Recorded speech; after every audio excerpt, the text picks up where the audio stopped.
Hi, welcome to Sonny's, the car wash factory. I'm Richard Ovalles. One question we hear a lot is, how can I put my chain back onto my sprocket if it falls off while in operation?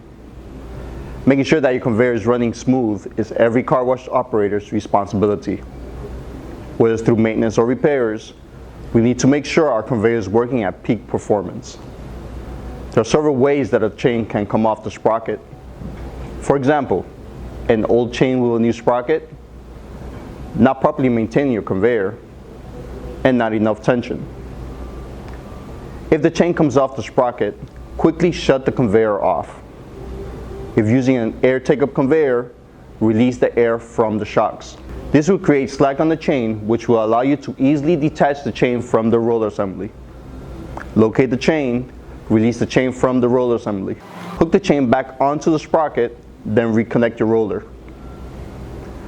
Turn the air to the tensioning shocks back on and start washing cars.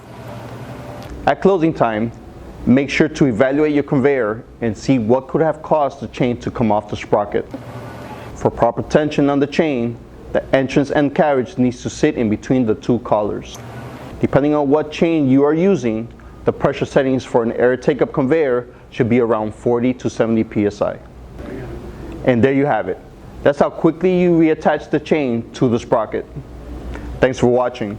And remember, for more frequently asked car wash operation questions, visit us at www.sonnysdirect.com/FAQ.